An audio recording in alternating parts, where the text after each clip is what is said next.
네, 여러분 반갑습니다. 또 온라인에서 함께 하시는 분들 예수 그리스도의 이름으로 축복합니다. 저는 이 시간 한국 엘리야의 집에서 하는 소그룹 사역에 대해서 좀 나누길 원합니다. 얼굴을 보니까 들으신 분도 있으신 것 같고 처음 듣는 분도 있으신 것 같은데 처음처럼 들으시면 되겠습니다. 뭔가 한 가지 질문을 좀 해볼게요. 우리가 사람을 바꿀 수 있을까요? 어떻게 생각하세요? 혹시 아내나 남편을 변화시키기 위해 노력해 보신 적 있습니까? 네, 그건 끔찍한 일을 초래하게 되죠. 혹시 자기 스스로 자기를 바꾸려고 노력한 적이 있을까요? 그거는 좀 생각보다 있는 것 같아요. 운동하는 분들은 이런 말을 하더라고요. 몸처럼 정직한 게 없다. 먹으면 찌고, 안 먹으면 빠지는 거죠. 그래서 이제 자기가 바꿀 수 있는 부분을 바꾸려고 노력을 하는 모습들이 세상 속에서도 있고 그리스도 안에서도 여러 모습들이 있습니다. 그렇지만 정말 사람의 성품이 변화될 수 있는가, 그리고 우리가 맺는 이 관계에 획기적인 변화들을 가져다 줄 수 있는가, 그건 사실 굉장히 어려운 이야기입니다. 상담을 한다는 것은 변화의 여정을 함께 한다는 것을 이야기하는 거죠. 그러면은 되게 무섭지 않겠어요? 여러분들이 만약에 수많은 문제를 가지고 있는, 우리 다 문제가 있지만 문제를 가지고 있는 사람들을 상담하는 입장이라고 생각을 해보시면 그게 얼마나 부담스럽겠어요. 왜냐면 내가 그 사람의 상황이 되어 본 것도 아니고 같은 이슈나 같은 어려움을 경험해 본 것이 아니지만 무언가 얘기를 해줘야 될 것 같은 굉장한 어려움과 두려움을 우리가 느낍니다. 근데 우리가 이제 기억해야 될 사실은 우리는 사람을 바꿀 수 없다, 이제 거기서 출발을 하는 거고요. 그렇지만 하나님은 열방의 소망이 되신다, 이렇게 우리가 인정하며 가야 됩니다. 예전에 제 아내가 저한테 이렇게 이야기를 해준 적이 있어요. 결혼 생활이 한 가지만 제외하고 참으로 만족스럽다. 네, 한 가지 뭔지 안 얘기해 줄 거예요. 그러니까 이런 얘기를 한 적이 있는데 그거는 굉장한 칭찬으로 저는 받아들였습니다. 그쵸? 굉장히 연합 엘리야우스의 은혜인 것 같아요. 그래서 많은 은혜가 있는데 저는 아내의 소망이 되기에도 쉽지가 않아요. 그렇죠?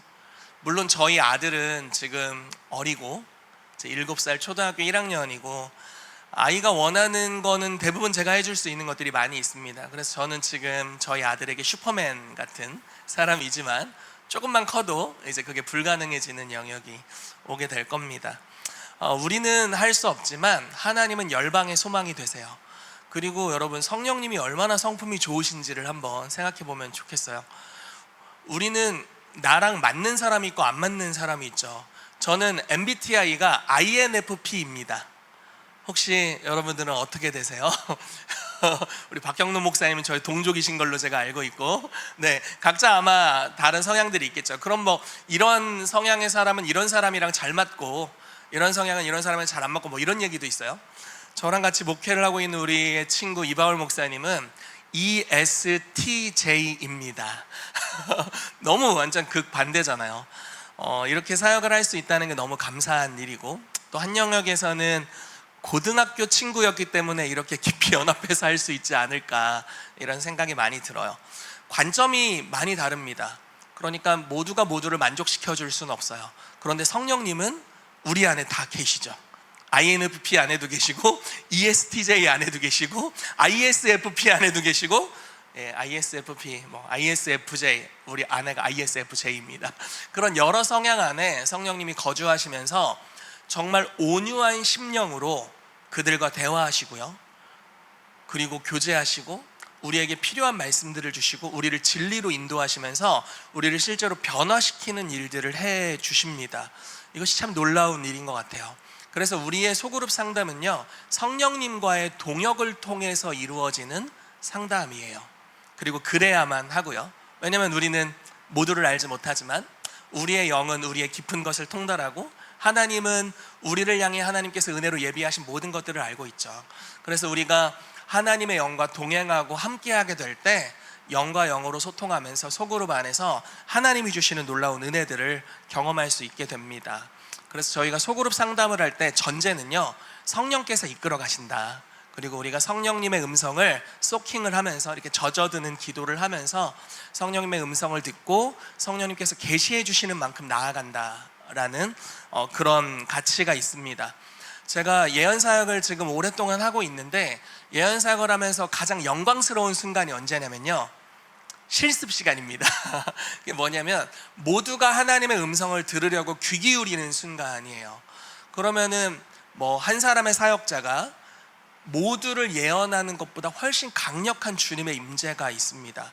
제가 어제 한 교회에 초대를 받아서 오전에는 치유 사역을 했고요, 저녁에는 예언 사역을 하고 왔습니다. 그래서 너무 피곤했어요. 근데 굉장히 좋은 시간이었어요. 그러니까 제가 성도님들을 이제 다 개인 예언을 해주는 좋은 시간을 가졌는데, 근데 그 시간보다 더 좋았던 것은 서로가 서로를 향해 하는 음성을 모두가 듣는 시간이에요. 그런데 이 소그룹 시간이 바로 그런 시간입니다. 우리가 우리의 관점으로는 나 자신도 바꿀 수 없고 상담자도 자기의 한계가 분명하기 때문에 우리가 성령님의 음성을 듣고 하나님의 인도하심을 따라서 서로를 이렇게 변화시키는 그런 주님의 여정에 동참하게 되는 줄로 믿습니다. 그래서 우리가 소그룹 사역을 할 때 상담자들에게 항상 이렇게 권합니다. 당신은 의사가 아닙니다. 그래서 너무 부담스러워 하실 필요가 없다. 의사는 예수님이시다. 그리고 우리는 간호사입니다. 메스 하면 이제 칼 팍 주님한테 드리고, 필요한 것들을 드리면 주님께서 그걸 가지고 우리를 치유사역 하실 것이다 라는 겁니다. 그러기 위해서 우리에게 중요한 것 중에 하나가 주님의 관점을 갖는 거라고 믿습니다. 우리는 우리 자신을 주님의 관점으로 보고 있나요? 여러분들은 여러분들을 주님의 눈으로 보고 있으세요? 주님이 여러분들을 볼 때 어떤 모습일까요? 네. 묵묵무답으로. 네. 주님이 우리를 보는 관점은 우리가 우리를 생각하는 것과 많이 다를 겁니다. 베드로가 주님께 이런 고백을 드렸어요. 주님, 나는 죄인입니다. 나를 떠나십시오. 그랬더니 주님께서 이렇게 말씀하시죠. 강의 안에 없습니다. 오냐 옳도다 떠나겠다 이렇게 안 하셨죠? 그냥 그거에 대한 답변을 하시지 않고 네가 이후로는 사람을 낚는 어부가 될 것이다 라고 축복해 주십니다. 베드로가 어느 날 주님 앞에 고백합니다. 주는 그리스도시요 살아계신 하나님의 아들이십니다. 그랬더니 주님 막 기뻐하세요. 그러면서 이렇게 말씀하세요. 바요나 시모나 네가 복이 있다. 이를 너에게 알게 하니는 혈육이 아니요 하늘에 계신 내 아버지다. 자, 무슨 말이에요? 베드로야, 너 진짜 복이 있다. 근데 네 힘으로 안 건 아니네. 지금 제 말을 따라오고 계세요? 자, 베드로야, 너 진짜 복이 있다. 근데 이거 네 힘으로 안 건 아니야. 아버지께서 알려주신 거야. 그런데 아버지의 계시를 받아들인 것만으로도 사실 베드로가 한 게 없어요. 아버지가 알려주셨어요. 근데 그러면서 베드로를 축복하시죠. 내가 이 반석 위에 내 교회를 세우리니 음부의 권세가 이기지 못하리라 이렇게 말씀하십니다. 그러니까 관점이 많이 다른 거예요.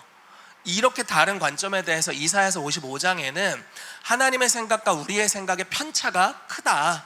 어떻게 크냐? 하늘이 땅보다 높음같이 하나님의 생각이 높으시다라고 말하고 있습니다. 좀 더 극단적인 표현이 로마서 8장에 있는데, 육신으로는 하나님을 기쁘시게 할 수가 없다. 그리고 육신의 생각은 사망이고 하나님과 원수가 된다라고까지 이야기를 해요. 그러니까 우리가 상담의 영역으로 들어가서 우리가 상담자가 되든지 상담을 받는 사람이 될 때 중요한 것은 주님의 관점을 갖는 것입니다. 그러한 은혜가 우리 모두에게 입혀지게 되기를 예수 이름으로 축복합니다. 몇 가지 이야기를 좀 해볼게요. 제가 항상 이성대 목사님의 강의를 통해 은혜 받는 그 사건이 하나 있습니다. 그게 뭐냐면 예수님께서 제자들과 함께 사마리아를 지나가셨던 장면이에요. 근데 이제 사마리아가 목적지가 아니었고 아마 예루살렘이 목적지였던 것 같아요. 사마리아 사람들이랑 예루살렘 사람들 관계가 매우 안 좋았잖아요. 그래서 사마리아 사람들이 문을 닫는 거예요. 예를 들어 식당에 갔는데 식당 문 닫는 겁니다. 야야야야 예루살렘 간댄다. 문 닫아라 문 닫아라 이렇게 하고 문 닫고, 여관 가는데 여관 문 닫고 막 이런 거예요. 그러니까 야고보랑 요한, 근데 별명이 보아너게예요. 우레의 아들, 다른 말로 하면 우르르쾅쾅이에요. 우르르쾅쾅 보아너게입니다. 그러니까 이 친구들이 뭐라고 예수님한테 말씀을 드리냐면, 주님을 영접을 하질 않네요. 하늘에서 불을 떨어뜨려 태워 죽여버립시다, 이렇게 얘기를 해요. 근데 자, 생각을 해보세요. 야고보와 요한은 이게 아마 성경적인 거라고 생각했을 것 같아요. 제가 두 가지 근거를 말씀드릴게요. 1번, 예수님이 어느 날 제자들에게 말씀하셨어요. 너희를 영접하지 않으면 나를 영접하지 않은 거고, 나를 영접하지 않으면 나 보내신 이를 영접하지 않은 거다. 소돔과 고모라의 심판이 그때 받을 것보다 더 약했다, 뭐 이러면서 엄청난 심판을 받을 것에 대해서 얘기를 하셨잖아요. 근데 분명히 예수님을 영접하지 않는 행태였어요. 그리고 또 하나, 구약에서 선지자 엘리야를 이제 북이스라엘, 그러니까 아합의 아들이었던 것 같아요. 이름이 정확하게 생각나지 않지만 아합의 아들이었던 왕이 엘리야를 데려오라고 군대를 보냅니다. 여러분, 근데 만약에 생각을 해보세요. 누가 여러분들을 초청하러 왔는데 잘 차려입은, 그래도 권위 있는 분이 오셔서 정중하게 여러분들을 모셔간다면 기분 좋게 따라가겠죠. 그렇지만 경찰 특공대 50명 와가지고 빨리 나와! 뭐 이렇게 해서 여러분들을 막 강제 연행해 가려고 한다면 굉장히 불쾌할 거예요. 저는 아마 그런 분위기였을 거라고 생각해요. 그래서 엘리야를 거의 강제로 거의 납치해 가는 수준의 그런 분위기였을 텐데, 엘리야가 그때 그 모여있는 50명에게 이렇게 얘기합니다. 내가 만약에 하나님의 선지자이거든, 하늘에서부터 불이 떨어져서 너네를 태워 죽일 거다. 그 불이 떨어졌어. 그 다 죽었어요. 그 두 번째, 왕도 참 완고하죠. 자기 목숨 아니니까 이제 막 또 보내는 거야. 50명을 또 보냅니다. 그런데 또 똑같이 기도하고 또 불이 떨어져서 죽었어요. 세 번째, 이제 50부장이 제발 이렇게 해가지고 이제 거기서는 이제 그렇게 하지 않고 엘리야가 따라가게 되죠. 아마 저는 야고보와 요한이 이런 좀 그 생각들이 있지 않았을까 싶어요. 그러니까 예수님을 영접지 않는 마을에 우리가 초자연적인 사역을 해봤더니 이것도 가능하겠다 하는 믿음도 있었겠고, 그래서 이제 그렇게 떨어뜨리자고 이야기를 합니다. 그때 예수님께서 뭐라고 말씀하셨냐면, 너희는 지금 너희가 무슨 영으로 이런 일을 하는지 알지 못하는도다. 이게 이제 여러 사본과 번역본에 이제 이렇게 써 있거든요. 그러니까 무슨 영으로 이렇게 하는지를 알지 못하는도다. 야고보와 요한은 성령님이라고 생각했을 거예요. 예수님 안에 역사하시는 성령님이 지금 우리 안에 동일하게 거하고 계시고 우리에게 불로 때려 죽일 아이디어를 주셨다, 이렇게 생각을 했을 겁니다. 그런데 주님은 다르게 말씀하시는 거예요. 내 안에 계신 성령님은 그런 방식으로 역사하시는 분이 아니야. 그러면 그 영은 누구야? 그 영은 누굽니까? 그러면서 뭐라고 말씀하시냐면, 인자가 온 것은 멸망시키려 함이 아니고 구원하러 왔다. 그리고 그냥 가세요. 아무 대꾸도 안 왔어요. 근데 분명히 말씀은 좀 세게 해놓으셨잖아요. 영접하지 않으면 소돔과 고모라에 불 떨어지듯이 죽을 거다, 이렇게 얘기를 하셨지만 그냥 가십니다. 그리고 나중에 사도행전 8장에 가면 빌립을 통해서 사마리아 모든 성읍이 예수 그리스도를 영접하게 됩니다. 그리고 하나님께서 그 둘 중에 하나였던 사도 요한을 사마리아로 보내세요. 그리고 그가 안수했는데 성령의 불이 임합니다. 저는 주님께서 한 명의 사역자를 이렇게 변화시켜 가시는 게 참 놀랍습니다. 전 이것이 또 하나님의 유머라는 생각도 들어요. 심판의 불을 주님께 청구했던 자를 그걸 허락하지 않으시고 하나님의 생명의 불을 주는 자로 변화시키셔서 그 자리에 이렇게 고이 앉혀놓으시는, 얼마나 좀 부끄럽기도 하겠어요, 그렇죠? 그게 또 낮아짐의 시간이기도 하고요. 사도행전에 보면요, 스데반의 설교에 이런 내용이 나옵니다. 모세를 이야기할 때 누가 너를 우리의 관원과 재판장으로 세웠느냐라고 말했던 그 모세. 그러니까 이스라엘 백성에게 리더십을 인정받지 못했어요. 그래서 도망 나오게 된 거잖아요. 이제 사람을 죽였고. 근데 하나님이 그 모세를 택해서 80세에 관원과 다스리는 자로 보내셨다고 표현해요. 실패했던 그 자리에 다시 보내시는 일을 이야기를 하고 있습니다. 이게 많이 다른 관점이에요. 여러분, 제가 지금 저희 교회에서 촬영을 하고 있는데, 저희 교회에 이제 저희가 구입을 하고 들어오는 과정이 조금 험난하긴 했습니다. 근데 이 건물에 들어왔을 때 어떤 일이 있었냐면, 여기가 이제 다 병원이에요, 그렇죠? 근데 저희는 교회잖아요. 근데 1층에 이제 근무를 하시는, 이제 경비도 서시고 관리도 하시는 우리 반장님들이 계세요. 지금은 우리가 굉장히 좋은 관계예요. 근데 그 당시에는 우리가 오니까 되게 힘들어하시고 안 좋아하셨어요. 왜냐하면 병원은 월요일부터 금요일까지 아침 9시, 6시 땡이잖아요. 우리는 언제 와요? 금요철이야. 그렇죠?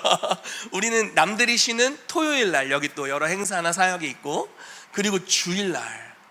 그러니까 근무 시간이 갑자기 이렇게 우리 때문에 늘어나신 거예요. 그리고 1층에 원래는 불 끄는 시간 불 켜게 되지, 주차장 불 끄는 시간 불 켜게 되지, 그리고 또 뭐 출입을 통제하는 것들도 있지 하니까 저희랑 많이 부딪혔습니다. 예를 들어 금요 예배인데 문이 1층에 잠겨 있는 거예요. 그래서 성도님들이 막 못 들어온다고 저에게 연락이 오는 거예요, 초창기에. 그래서 이게 무슨 일인가. 그리고 불이 다 1층 지하 다 꺼져 있어. 그래서 앞을 볼 수가 없습니다, 목사님, 막 이런 연락이 오는 거예요. 그래서 제가 몇 번 반장님들이랑 좀 이렇게 얘기를 했습니다. 그러니까 잘 얘기하려고 했어요. 근데 막 오히려 짜증을 내는 경우도 있고 그러는 거예요. 그래서 이제 제 마음에 어떤 마음이 드냐면, 와, 우리가 이 건물 주인인데 건물을 관리하는 분에게 제재를 받는 게 말이 되느냐, 어떤 조치를 취해야겠다, 뭔가 이렇게 심판적인 마음이 생겼어요. 아, 내가 왜 우리 건물에서도 존중을 받지 못하는가, 뭐 이런 마음이 솔직하게 이야기를 하는 겁니다. 그런데 이 사마리아 야고보와 요한이 생각나더라고. 예수님이 자기 집에서 존중받지 못하신 거잖아요. 근데 그럼에도 불구하고 심판을 우리는 이 정도 뭐 셔터를 내린 건 아니에요. 그냥 근데 내 마음이 이렇게 성경을 이야기를 하지만 이 말씀을 좋아하고 이 메시지를 지속적으로 전함에도 불구하고 요거보다 훨씬 못한 약간의 거절을 느꼈을 뿐인데도 이렇게까지 반응할 수가 있는 거구나. 그래서 저의 바닥을 한번 또 보고 이제 회개하는 시간들을 가졌고요. 또 반장님들에게 좀 사랑의 표현들을 계속 해야겠다는 생각을 했고요. 그래서 저희 교회가 여러 가지 표현들을 계속 하고 있습니다. 주일마다 저희가 식사를 갖다 드리고 있고요. 그리고 뭐 명절이나 이런 때 이제 선물도 갖다 드리고 수고한다고 표현해 드리고, 그러면서 저희와 굉장히 좋은 관계를 맺고 계세요. 그게 이제 너무 감사한 일입니다. 여러분, 이렇게 생각이 달라요. 나는 주님의 교회의 예배를 누군가 맡고 있습니다. 심판이 합당하지 않습니까? 이렇게 생각했던 때가 있었다고요. 근데 주님은 그렇게 보지 않는 거예요. 그분들을 구원받을 사람들로 보고 계시고 하나님의 사랑하는 이들로 보고 계신 거죠. 이런 관점의 차이가 아마 우리에게 많은 교정이 필요할 것이다 라고 믿습니다. 동의가 되세요? 혹시 저만 그런 건가요? 여러분들 그런가요? 우리 모두 그렇죠? 여러분, 어떤 것들은 그냥 현장에서 바로, 그러니까 원리를 쫓아서 바로 알 수 없는 것들도 있습니다. 어떤 것들은요, 성령께서 인도하시는 여정을 통해 발견해가는 것들이 있어요. 예를 들어 볼게요. 사도행전에 보면은 고넬료라는 사람이 천사의 방문을 받게 됩니다. 그리고 그 천사의 방문을 받았을 때 이런 음성을 들어요. 구두장이 시몬이라는 사람의 집으로 가라. 거기 가면 베드로라는 사람이 있는데 그 사람을 초대해서 하나님의 말씀을 들어라, 이런 음성을 들어요. 그리고 동일한 시간대에 베드로는 기도합니다. 지붕에서 기도하는데 약간 졸았던 것 같아요. 약간 좀 위기가 오는 시간대잖아요, 우리가. 그러니까 비몽사몽간의 환상을 봅니다. 그런데 환상의 내용이 이렇게 옛날에 한국식 보자기 같은 것 같아요. 보자기에 이제 부정한 생물, 그러니까 우리식으로 말하면 뭐 순대, 족발 이런 게 있는 거예요. 그 당시 유대인들이 먹지 못하는 부정한 생물, 그게 이렇게 쭉 내려오면서 주님 말씀하시기를 잡아먹으라, 이렇게 말씀하시는 거예요. 그래서 주님께, 주님, 제가 부정한 생물을 먹지 않습니다, 유대인입니다, 이렇게 말씀을 드렸더니 하나님이 깨끗하다고 하신 것을 네가 부정하다고 하지 마라, 이렇게 3번이나 환상을 받습니다. 사실 영문이 뭐를 이야기해요? 원리를 쫓아서 하자면 이건 당연히 부정한 생물이고 유대인으로서 먹는 게 금지되어 있습니다. 그런데 주님께서 계시를 통해서, 환상을 통해, 성령의 인도하심을 통해서 지금 뭔가 베드로의 인식의 변화를 주고 계세요. 그리고 나서 아래층에서 떠드는 소리가 들립니다. 그래서 쳐다봤는데 2사람이 자기를 찾고 있어요. 그 즉시 성령님이 말씀하십니다. 2사람을 내가 보냈으니 따라가라. 그래서 가서 만났다. 내가 베드로다. 뭔 일이냐 했더니 고넬료라는 사람이 당신을 초대하라고 했습니다. 이렇게 해서 이제 가게 되죠. 갔더니 막 온 사방 친척 이웃을 다 불러 모아놓은 거예요. 그리고 막 베드로가 가니까 막 그 앞에 절하고 그래요. 그래서 그렇게 하지 마라 라고 이야기하면서 뭐라고 얘기하냐면, 봤던 환상이 있으니까 유대인으로서 이방인과 이렇게 함께 하는 것이 원래 율법에는 불가하다. 그렇지만 하나님께서 나에게 하나님이 깨끗하다고 하신 것을 부정하다라고 하지 말라고 하셨기 때문에 내가 권함을 받고 왔다 라고 이야기하면서 복음을 전하게 되는데 성령께서 역사하시고 거기 성령의 세례가 임하는 것을 볼 수가 있습니다. 이렇게 달라요. 어떤 것들은 상담을 하면은 원리를 쫓아서 가는 게 분명히 한계가 있습니다. 어떻게 접근해야 될지 모르겠어요. 그렇지만 하나님 앞에 우리가 소킹하는 시간 갖고, 그럼 이제 내면에 있는 것들을 주님께서 부분적으로 조금씩 알려주시죠. 그런 계시와 성령의 임재와 마음과 마음으로 연결되는 시간을 따라가다 보면 주님께서 우리의 문제의 핵심에 도달할 수 있도록 이끌어 주시고 또 마음을 변화시키는 역사들을 행해 주십니다. 그래서 우리 안에 이 성령의 역사들이 소그룹 안에서 풀어져야 되고, 또 이제 그런 소그룹을 저희가 하고 있습니다. 저도 그런 소그룹을 통해서 변화가 됐고요, 하나님의 은혜를 경험하게 되었습니다. 또 하나 좀 보도록 할게요. 저희가 나중에 회개와 용서라는 주제 과목이 있습니다. 여러분, 회개는 어떤 것이라고 생각하세요? 온전하게 회개한다는 건 어떤 모습일까요? 주님 잘못했습니다, 회개합니다, 뭐 이런 것들을 우리가 하죠. 그럼 이제 이렇게 고백을 하면 주는 미쁘시고 의로우사 우리를 모든 불의에서 깨끗하게 해주신다라고 말씀하는 요한일서 1장 9절 말씀이 있어요. 그런데 우리가 진짜 해야 되는 회개는요, 진짜 회개는 나의 죄로 인해서 하나님이 얼마나 슬프실 수 있는지, 그리고 나의 죄로 인해 이 죄의 여파라는 게 있어요. 내가 죄를 졌는데 그냥 나 혼자만 지은 죄가 아니라 그로 말미암아 쓴뿌리가 생겨나기도 하고 어떤 영적인 영향력이, 더럽힘의 영향력이 생겨서 많은 이들에게 어려움을 줍니다. 그것을 우리가 이해하고 나로 인해 어떤 사람이 얼마나 큰 아픔을 느꼈는지를 인지하면 거기서부터 진짜 회개가 오게 돼요. 그래서 이런 회개로 우리가 들어가야 합니다. 제가 요즘 그런 걸 느껴요. 영향력이 있을수록 회개를 많이 해야 되는구나 그런 생각이 듭니다. 우리 어머님으로서 또 그런 생각이 드시죠? 부모의 회개치 않음이 자녀들에게 영향을 미쳐요. 너무나 안타깝게도 나의 회개하지 않음이 나의 배우자에게 영향을 미칩니다. 저의 회개하지 않음이 저희 교회에 영향을 미치더라고요. 자, 요즘 저의 마음은요 어떠냐면, 옛날에 그 우리 OHP 필름 아시나요? 그럼 이제 가사 같은 걸 써가지고 이렇게 영상기는 아니고 이게 프로젝트를 이렇게 딱 띄우면 작게 쓴 A4 용지로 쓴 가사가 큰 화면에 이렇게 띄워지게 되죠. 주님이 내 마음에 있는 죄를 그렇게 보여주시는 것 같아요.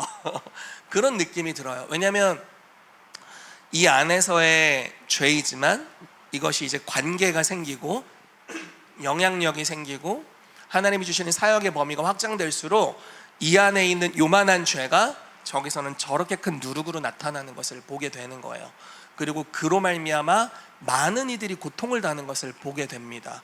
그래서 주여, 이 죄가 저렇게까지 영향을 미치다니 하면서 이제 회개하게 되는 그런 시간들을 요즘 가지고 있습니다. 그래서 한편으로는 마음에 좀 고통이 있지만 좀 낮아짐의 시간이 너무 감사해요. 그리고 이 겸손케 되는 시간이 저의 삶에 굉장한 양약이 되는 것들을 제가 느낍니다. 그리고 주님이 저를 온전한 치유로 다시 이끌어 주시는 것을 느끼고 있습니다. 그래서 우리가 주님의 관점, 그리고 성경에서 말하는 진짜 회개, 그리고 성경에서 말하는 진짜 온전한 용서로 들어가는 여정이 이 소그룹 안에서 풀어지게, 굉장히 장황하죠? 소그룹 안에서 풀어지게 되는데 그 여정에 여러분들 다 들어오시기를 예수 그리스도의 이름으로 축복합니다. 대전학교가 시작되었지만 지금도 몇 자리 남아있다는 사실을 여러분들에게 말씀을 드리면서 다음 내용을 또 나누도록 하겠습니다.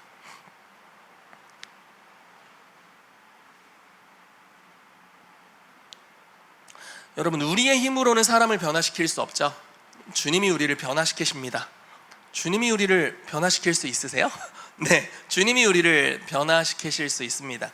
제가 경험했던 몇 가지 변화들을 조금 이야기를 해드릴게요. 이게 여러분들에게 좀 실제적으로 와닿았으면 좋겠는데, 하나는 이런 것이었습니다. 제가 어렸을 때 사역자로 부르심을 받아서 이제 말씀을 나누는, 설교를 하는 사역들도 했고, 어떤 초자연적인 사역이라고 말하는 그런 사역들을 많이 해왔습니다. 그런데 사역을 할 때마다 항상 누가 등 뒤에서 저를 잡아당기는 것 같은 느낌이 들었어요. 그러니까 한 번 순종하기가 너무너무 어려웠던 기억이 있습니다. 그냥 몸으로 표현하자면, 제가 중학교 3학년 때 주님께 제 삶을 드리면서 하나님, 제가 평생 당신을 위해 살겠습니다라고 고백하고 몇 주 지나지 않아서 두통이, 극심한 두통이 생겼어요. 그래서 이게 뭐야? 왜 이렇게 머리가 아파? 그래서 바리새인처럼 살았어요. 왜 그랬냐면 너무 아프니까. 그래서 일주일에 거의 이틀 이상을 항상 금식을 했고요. 그래서 저희 아들이 항상 저한테 질문해요. 아빠는 왜 이렇게 키가 작아요? 그럼 아빠가 중학교 때 금식을 많이 했어, 뭐 이렇게 얘기를 해줍니다. 그러니까 어렸을 때 금식을 할 수밖에 없을 정도로 몸이 너무 힘들었습니다. 그리고 영적 전쟁이 많이 있었던 것 같아요. 지금 생각해 보면 뭔가 우리 가계에 흘러왔던 그런 불교적인 것들, 그런 요소였던 걸로 지금은 좀 분별할 수 있지만, 그 당시에는 그런 거 몰랐습니다. 기도원 원장님한테 기도받으면 유통기한 2, 3일 괜찮고요, 다시 아팠고요. 그래서 그게 몇 년간 갔었고, 나중에 이제 은혜로 그게 치유된 다음에 제가 22살 정도 됐을 때 심장에 좀 충격이 왔습니다. 그래서 정말 정상적인 삶이 불가능했어요. 매일마다 심장이 너무 두근거렸고요. 그리고 대부분의 시간을 현기증으로 살았습니다. 그러니까 그런 공격 아닌 공격들, 그리고 한번 순종을 하는 것이 막 그냥 순종하면 되잖아요. 근데 이러면서 순종해야 되는, 항상 뒤에 타이어가 달려서 이렇게 운동하는 사람 이런 거 막 있잖아요. 타이어 이렇게 딱 메고 막 돌아다니는 그런 느낌이 항상 들었어요. 그래서 제가 옐리하우스 강의를 듣고 소그룹들을 하면서, 주님, 제가 왜 이렇게 버겁고 힘이 들게 순종하는 삶을 살고 있을까요? 이렇게 기도를 하는데, 하루는 저희 어머님이 이제 결혼한 지 얼마 안 됐을 때 어머님이 갑자기 자기 과거 이야기를 하시는 거예요. 희태가, 그거 알아? 너희 형이 있었고 너가 있기 전에 중간에 누가 또 있었다? 이러시는 거예요. 그런데 아이가 들어섰다는 것을 모르시고 감기약을 드셨대요. 몸살인 줄 알고. 그리고 감기약을 먹었고 나중에 임신이라는 사실을 아신 거예요. 근데 벌써 감기약을 먹었잖아요. 그래서 혹시 이 뱃속에 있는 아이가 잘못됐을 수도 있다는 생각을 하셨고 병원에 가서 바로 낙태를 하셨어요. 죄인 줄 모르셨던 거예요. 사실 그게 큰 죄죠. 살인하는 죄입니다. 그리고 나서 어머니가 하나님한테 기도했대요. 하나님, 아들을 주시면 주님께 바치겠습니다. 그 자식이 접니다. 그러니까 여러분, 한번 우리가 이제 이런 속사람의 변화의 사역들, 이런 기도 상담 사역을 하다 보면 모태에서 잉태됐던 때에 그 아이의 영이 하나님으로부터 부으심을 이렇게 부어지고, 또 이제 육체가 여기서 자라나면서 벌써 그 영의 감각들이 깨어 있다는 것을 우리가 알죠. 그러니까 태교 같은 거 하는 거잖아요.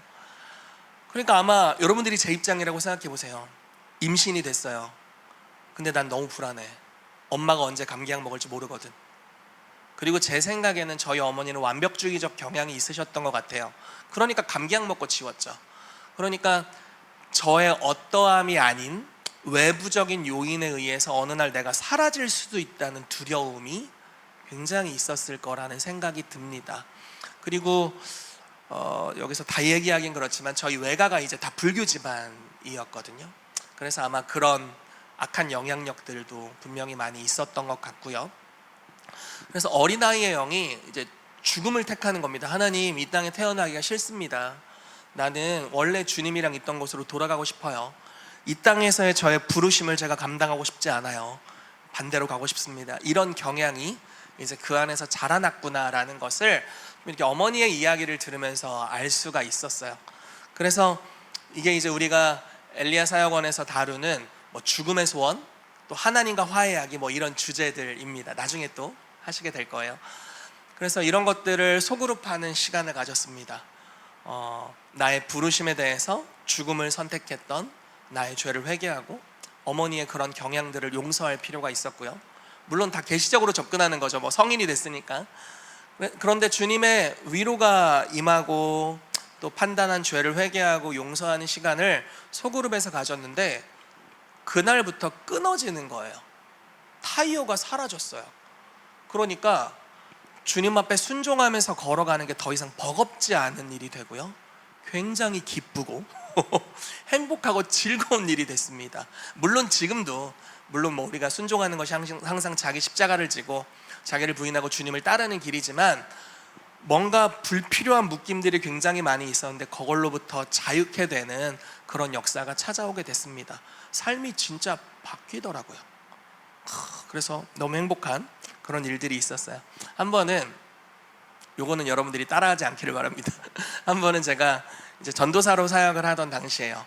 아까 우리 이윤경 학장님 말씀하셨지만 저는 전도사였고 학장님은 자매였던 시절 우리가 서로 상담을 많이 하기도 하고 제가 받기도 하고 했었는데, 제가 그보다 더 어렸던 시절이에요.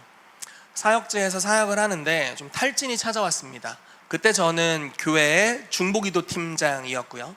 저는 기도하는 시간을 많이 가졌었어요. 보통 그때 저희 팀이 하루에 7시간 이상을 항상 기도했던 것 같아요. 문제는 심장에 제가 그때 문제가 있었 상태였지만 그렇게 기도를 했습니다. 근데 이제 기도를 하면서 어떤 좋은 변화들도 맛보지만 고질적으로 변화되지 않는, 뭐 내 삶뿐만 아니라 교회 내에서 고질적으로 변화되지 않는 일들이 너무나 많았고, 그 옛 포도주 부대에 새 포도주를 부어서 부대가 터지는 것 같은 일들이 교회 안에서 여러 번 있었습니다. 놀라운 하나님의 능력이 부어져서 변화와 회심의 역사가 막 일어나는데 얼마 되지 않아서 그 사람들이 다 떠나고, 또 새로운 멤버들이 쑥 들어오면서 구원받고 회심하고 막 놀라운 영적인 분위기가 형성되는데 또 부대가 터져버리고, 그게 이제 새 포도주는 새 부대, 그런 걸 좀 경험하여 이해하게 된 그런 공동체였어요. 근데 이제 거기서 사역을 하는데 이제 너무 지쳐서 제가 목사님께 이제 찾아가서 말씀을 드렸어요. 목사님, 제가 너무 지금 어렵습니다. 사역을 하기에는 너무 탈진을 한 것 같습니다. 그렇지만 이 공동체를 나가고 싶진 않아요. 그래서 목사님, 저에게 사역을 잠깐 쉴 수 있는, 그리고 성도로 머물 수 있는 시간을 저에게 주십시오. 이렇게 이제 부탁을 드렸고, 목사님 너무 좋은 분이셔서 허락을 해주셨습니다. 그래서 이제 성도로 쉬는 시간을 갖는 거예요. 근데 쉰다고 해봐야 뭐 수요예배 나오고 금요예배 나오고 주일예배 나오고 그냥 항상 하는 우리의 경건의 삶들이 있잖아요.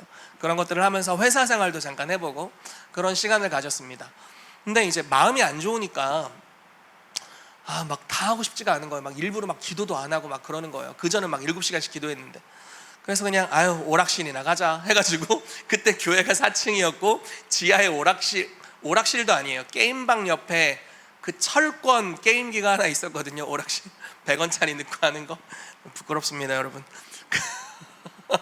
그래서 100원을 넣고 이제 게임을 하는데 진짜 놀라운, 그냥 게임을 하고 있는 거예요, 나는. 근데 주님의 임재가 오는 거예요. 왜 오셨지? 자, 따라하지 말라고 하는 거예요. 그래서 따라할 필요가 없어요. 주님의 임재가 오는 거예요. 왜 오셨지? 그런데 내가 정말 경건 생활을 열심히 하고 살았던 그때 느꼈던 하나님의 임재와는 비교가 될 수 없는 정말 놀라운 능력과 기름 부으심이 오는 거예요. 황당했어요. 그래서 막 오락실에서 게임하는데 갑자기 예언의 영이 임하고, 그래서 게임하다가 예언하고 막 이런 일들이 발생했어요. 그러면서 이제 제 안에 있었던 나의 의로 주님을 섬기려는 것들이 좀 깨어지는 시간이 됐습니다. 여러분, 그 로마서에 그런 말씀 있죠? 은혜를 더하게 하려고 죄에 거하겠느냐, 성령님이 오시게 하려고 오락실에 가겠느냐, 그러지는 마시고. 그렇지만 이제 제 삶에 일어났었던 일입니다. 이런 내가 아무리 노력해도 되지 않았었던 어떤 나의 한계, 나의 막다른 길, 그래서 심령이 가난해질 대로 가난해진, 주님 아무리 노력해도 안 되잖아요 이렇게 울부짖으면서 에라 모르겠다 오락실 가자 했을 때 주님이 오히려 오셔서 정말 정죄함이 없이 성령이 임하셔서 새롭게 하시는 귀한 체험들을 했습니다. 근데 저는 우리 엘리하우스 안에 또 우리 소그룹 안에서 이런 우리 힘으로 어찌할 수 없었던 견고한 문제들을 가지고 아마 사람들이 오실 거라고 생각해요. 그리고 상담자들이 무슨 능력이 있어서 그걸 다루겠습니까? 그렇지만 성령께서 오셔서 계시하시고 인도해 주실 거예요. 저의 삶에 죽음의 소원이라는 중요한 주제가 있었던 것을 발견하게 하시고 소그룹 안에서 그것을 회개하고 용서하는 시간을 통해 돌파를 주신 것뿐만 아니라 그냥 다 자포자기하고 에라 모르겠다 했는데 그냥 그건 주님의 전적인 은혜이자 방문이잖아요. 그런 방문을 통해서 새롭게 하시는 하나님의 능력을 경험했는데, 그런 역사가 이런 소그룹 안에서 우리가 성령을 쫓는 성화의 여정을 걷다 보면 우리 안에서 허락하실 줄로 믿습니다. 아멘. 자, 기도와 상담 사역에 대해서 조금 이야기하고 소그룹을 조금 디테일하게 말씀을 드리도록 할게요. 히브리서 3장 12절 말씀인데요, 제가 읽어드리겠습니다. 형제들아, 너희는 삼가호 너희 중에 누가 믿지 아니하는 악한 마음을 품고 살아계신 하나님에게서 떨어질까 조심할 것이요 라고 말씀합니다. 형제들아 라고 표현해요. 그러면서 형제면 믿는 자일까요? 안 믿는 자일까요? 믿는 자죠. 근데 무슨 표현이 있냐면 믿지 아니하는 악한 마음을 품었다 이렇게 말해요. 자, 믿는데 안 믿어. 그게 이제 우리의 실상이죠. 그렇죠? 하나님을 믿어요. 그런데 어느 영역은 하나님을 안 믿어요. 그렇죠? 그걸 성경은 그냥 안 믿네 정도로 얘기하지 않고 악한 마음이라고 얘기합니다.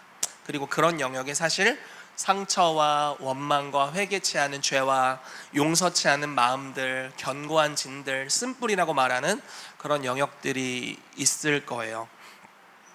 여러분, 죄를 지으면 씨앗이 심겨진다라고 비유합니다. 복음을 증거하는 것도 씨를 심는 거죠. 죄를 짓는 것도 씨를 심는 겁니다. 씨앗이 심겨지면 어떤 일이 발생할까요? 뿌리가 쫙 그렇게 생깁니다. 그것이 쓴뿌리. 쓴뿌리가 쫙 생깁니다. 그리고 구조, 이렇게 기둥 같은 것이 생기고요, 세월이 지나면서. 그리고 이제 가지가 뿅 나오고 거기서 열매를 맺게 됩니다. 그러니까 뿌리는 어떤 면 아래 감추어져 있죠. 땅 아래 감추어져 있잖아요. 파지 않으면 발견하기가 어렵습니다. 그러니까 우리는 이런 거예요. 야, 잘못한 것도 없는데 너 왜 상처받아? 이렇게 얘기해요, 우리 주변 사람들한테. 아빠가 옳지, 엄마가 옳지. 제가 하는 얘기예요, 저희 아들한테. 너가 잘못했지? 뭐 이렇게. 그런데 아이는 상처를 받고, 예를 들어 저의 권위 안에 있는 성도들은 상처를 받을 수 있고 어려움을 당할 수 있습니다. 알고 봤더니 직접적으로 막 이렇게 한 게 아니에요. 근데 뿌리가 있어요. 그리고 나쁜 열매들을 성도들이 먹고 내 영향력에서 먹게 되는 일들을 보게 되는 겁니다. 자, 죄를 지으면 쓴뿌리가 생기고요, 쓴뿌리는 우리의 관점에 영향을 주고요, 그리고 쓴 열매를 맺게 됩니다. 그런데 여러분, 한 가정을 생각해 보세요.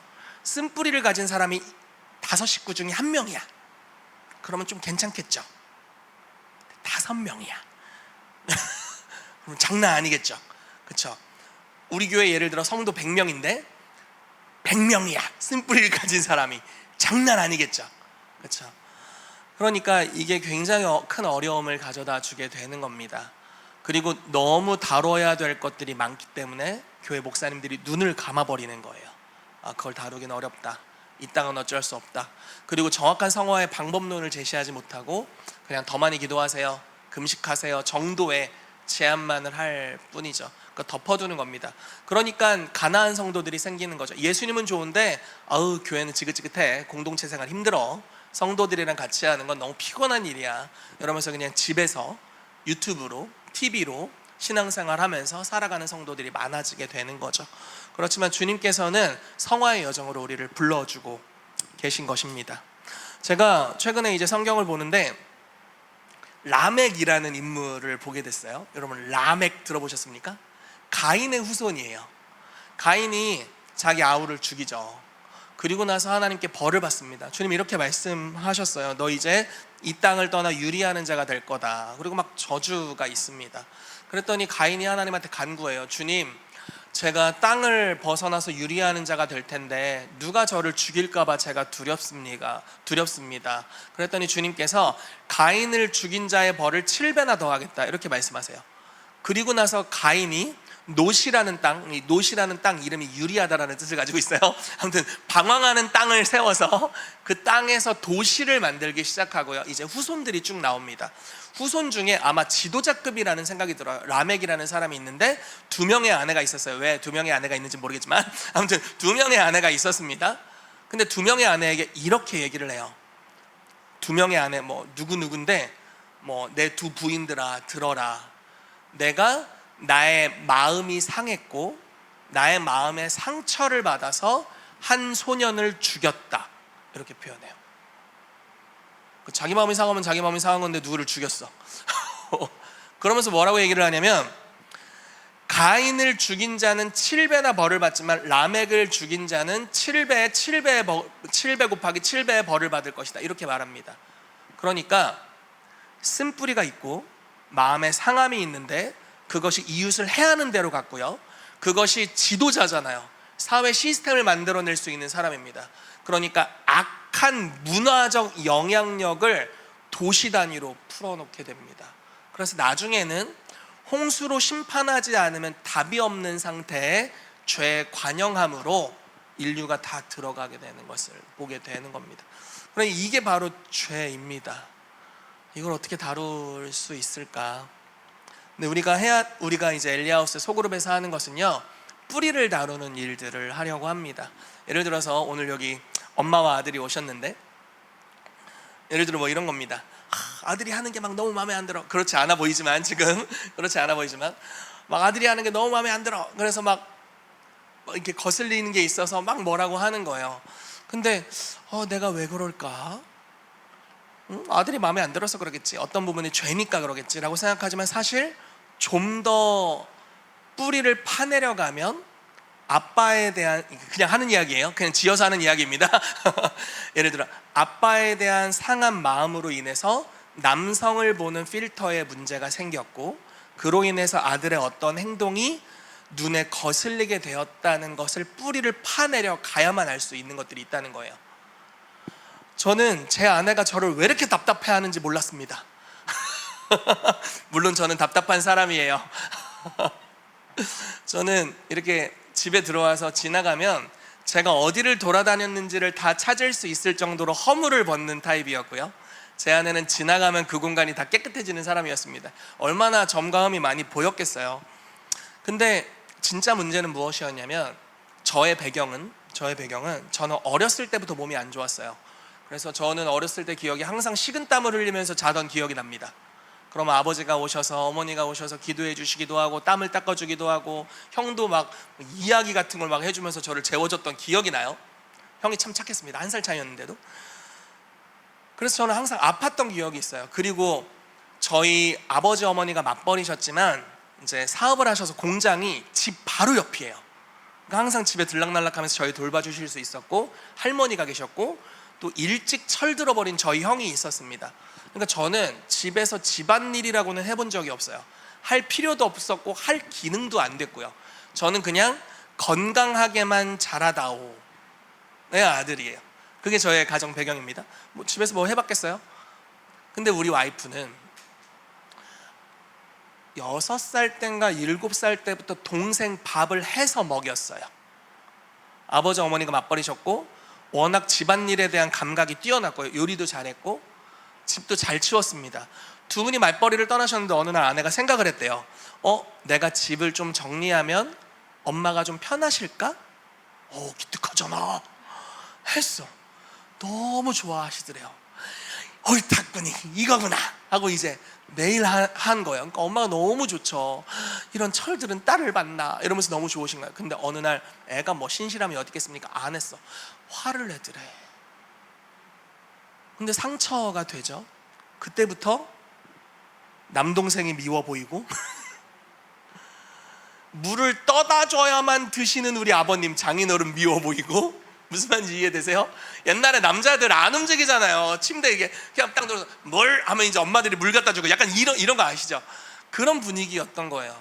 그러니까 그 움직이지 않는, 집안일을 하지 않는 남자들에 대한 판단이 이만큼 있고, 그 분노 에너지가 땅속에 잠겨 있는 겁니다. 근데 나를 만났네? 저희가 9년 연애했는데 뭐 같이 살아봐셔야지. 결혼을 했는데, 네, 다행히도 지금 14년 차 잘 살고 있어요. 결혼을 했는데 내가 어디선가 본 것 같은 한심한 남자가 우리 집에 있는 겁니다. 무력한 남자, 집안일 할 줄 모르고 음식도 할 줄 몰라. 라면만 잘 끓여. 짜파게티도 잘 끓여요. 커피도 잘 타요. 제가 맥심을 기가 막히게 탑니다. 아무튼 별로 할 줄 아는 게 없어. 가는 길마다 허물을 벗어. 그리고 집안일을 하는 순간만 멍청해져. 여러분, 저는요 한 교회 담임 목사예요. 저는요 미니스트리 대표로 섬기고 있고 예전에 사업도 했어요. 그러니까 어떤 조직 안에서 어떻게 그거를 운영해야 되는지를 아는 사람이에요. 집에만 가면 멍청이가 되더라고요. 놀라운 비밀이었어요. 집에 가면 갑자기 진짜 바보가 돼요. 생각이 하나도 나지 않고 그냥 설거지를 어떻게 해야 되는지를 막 모르겠어. 이렇게 돼요. 가끔 유부남들 이야기를 이제 TV나 유튜브나 이런 데서 보면 너도 집에서 혼나냐 뭐 이런 그 저예요. 그런 얘기 있잖아요. 그래서 내가 못하는 거 왜 이렇게 못할까? 그리고 나 왜 이렇게 바보가 될까? 그리고 아내는 내가 저지른 것보다는 더 시게 나에게 화를 내는 것 같은데 왜 그럴까? 우리 다 우리만의 문제가 아니라 깊이 파내려갈 필요가 있다는 것을 깨닫게 된 겁니다. 그래서 우리 이제 둘 다 엘리아우스를 했으니까 둘이 소그룹을 하는 거예요. 장인어른은 어떤 분이셨니? 그런 질문입니다. 너희 부모는 어떤 분이셨니? 뭐 이런 질문을 서로 하는 거예요. 그러면서 아빠는 그리고 내 남동생은 집안일을 하나도 안 하는 사람이었고 나는 그들을 판단했고 그들을 용서할 필요가 있다는 것을 이제 깨달아가는 거죠. 그래서 용서하는 시간을 가졌고요, 판단한 죄를 회개하는 시간을 갖는 거예요. 그럼 나는 나 스스로는 약하다는 거짓말이 여기 심겨져 있는 겁니다. 나는 집에서는 참 약한 사람이야. 근데 막상 나와보니까 아니야. 아닌데 집에만 가면. 그리고 제가 너무 놀란 게 결혼을 했잖아요. 저희 부모님 댁, 우리 장로님 부모님 댁을 가는 순간 옛날 막내 기질로 확 바뀌더라고요. 와, 나 진짜 깜짝 놀랐어요. 왜냐면 그 집안에서 나는 약한 사람이거든요. 그러니까 이게 쓴뿌리의 작용입니다. 그 피해를 고스란히 다 성장한 우리 아내가 경험하고 있었고 이제 애 태어나서 애도 같이 그 쓴열매의 일부를 맛보게 되는 거예요.